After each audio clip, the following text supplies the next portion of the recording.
एक number question है विद्युत आवेश का। एक नंबर क्वेश्चन देखिएगा, विद्युत आवेश का मात्रक क्या होता है? तो इसका आंसर हो जाएगा ए कूलम्ब होता है। चलिए अगला क्वेश्चन जो है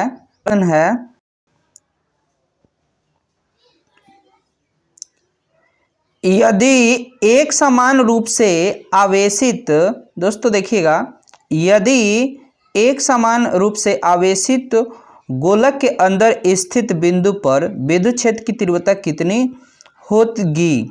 तो इसका आंसर हो जाएगा सी 0 होगी। अगला क्वेश्चन है कूलम्ब के नियम। तो देखिए कूलम्ब के नियम के अनुसार दो स्थिर बिंदु आवेशों के बीच लगने वाले बल के समानुपाती क्या होता है? तो इसका आंसर हो जाएगा, इसका आंसर दोस्तों हो जाएगा, आपका आंसर हो जाएगा ए सही हो जाएगा। उनके बीच की दूरी वर्ग व्युत्क्रमानुपाती होता है। अगला क्वेश्चन जो है किसी, देखिएगा क्वेश्चन नंबर 4 जो है, किसी बंद पृष्ठ से गुजरने वाले कुल विद्युत प्रवाह को कौन सा नियम दर्शाता है? तो इसका आंसर हो जाएगा बी गॉस के नियम दर्शाता है। चलिए अगला क्वेश्चन जो है विद्युत क्षेत्र की मात्रक क्या है? तो इसका आंसर हो जाएगा सी दोनों हो जाएगा। कौन? न्यूटन प्रति कूलम होगा और वोल्ट प्रति मीटर होगा। इसका आंसर हो जाएगा सी। चलिए अगला क्वेश्चन जो है, यदि किसी आवेशित चालक पिंड में स्थिर स्थिति में विद्युत क्षेत्र हो तो वह कहाँ अधिकतम होगा? तो इसका आंसर हो जाएगा 6 का आंसर हो जाएगा बी सतह पर होगा।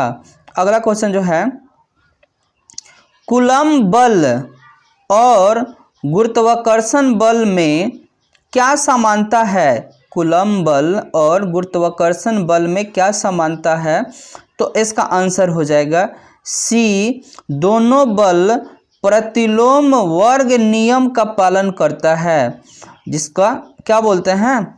दो बल प्रतिलोम वर्ग नियम का पालन करता है। Both obey the inverse square law पर लागू होता है।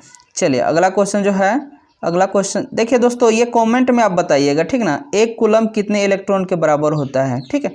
चलिए अगला क्वेश्चन जो है, यदि एक बिंदु आवेश को द्विगुणित किया जाए तो बल पर क्या प्रभाव पड़ेगा? तो 9 का आंसर हो जाएगा दुगना हो जाएगा। चलिए अगला क्वेश्चन जो है, जब दो समान आवेश पास लाए जाते हैं तो वे एक दूसरे को क्या करेगा? तो इसका आंसर हो जाए 10 का बी विकर्षित करेगा, रिपल करेगा, ठीक ना। जैसे दो समान आवेश आपस में पास लाए जाते हैं तो वो एक दूसरे को धक्का देगा। चलिए अगला क्वेश्चन जो है, विद्युत क्षेत्र रेखाएं किससे शुरू और समाप्त होती है? कहने का मतलब विद्युत क्षेत्र रेखा जो है कहाँ शुरू होती है, कहाँ पर समाप्त होती है? तो इसका आंसर हो जाएगा एक धनात्मक से ऋणात्मक आवेश, यानी धनात्मक से शुरू होता है और ऋणात्मक पर खत्म होता है।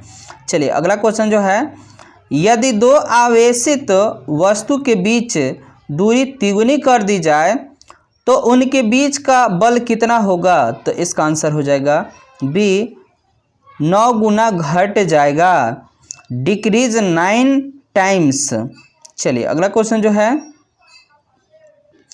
गॉस प्रमेय का उपयोग किसे ज्ञात करने के लिए किया जाता है? Gauss theorem is used to determine. तो इसका आंसर हो जाएगा बी विद्युत क्षेत्र इलेक्ट्रिक फील्ड को ज्ञात करने के लिए किया जाता है। अगला क्वेश्चन है, यदि किसी बिंदु पर विद्युत क्षेत्र शून्य है तो इसका क्या तात्पर्य है?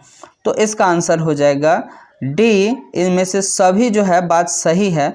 वह कोई आवेश नहीं है, देयर इज नो चार्ज, और वह बल शून्य है, देयर इज नो फोर्स। वहाँ जो है विद्युत विभव समान है, ठीक है। इसका आंसर हो जाएगा डी। चलिए अगला क्वेश्चन जो है, किसी चालक में अतिरिक्त आवेश कहाँ स्थित होते हैं?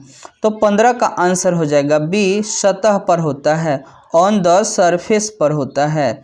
चलिए अगला क्वेश्चन जो है, बिंदु आवेश के कारण विद्युत क्षेत्र की तीव्रता किस पर निर्भर करती है? तो इसका आंसर हो जाएगा सी, आवेश और दूरी दोनों पर, on both charge and distance, इन दोनों पर डिपेंड करता है। चलिए अगला क्वेश्चन जो है, किस स्थिति में गॉस का नियम लागू नहीं होता है? किस स्थिति में गॉस का नियम लागू नहीं होता है? तो 17 का आंसर हो जाएगा आपका 17 का आंसर देखिए, जब कोई गोलाकार सीमित ये नहीं होगा, जब कोई बेलनाकार सममित हो तो ये भी नहीं होगा। तो इसका आंसर हो जाएगा सी, जब कोई अनियमित आकार हो, when there is an irregular shape. चलिए अगला क्वेश्चन जो है, एक अनंत लंबी आवेशित प्लेट के कारण विद्युत क्षेत्र की तीव्रता कैसी होगी? तो इसका आंसर हो जाएगा बी, दूरी पर निर्भर नहीं करेगा, does not depend on distance, इसका आंसर हो जाएगा बी। चलिए अगला क्वेश्चन जो है, एक चालक के अंदर विद्युत क्षेत्र की तीव्रता कितनी होगी? तो इसका आंसर हो जाएगा 19 का आंसर हो जाएगा। दोस्तों देखिएगा, इसका आंसर हो जाएगा 0 हो जाएगा। चलिए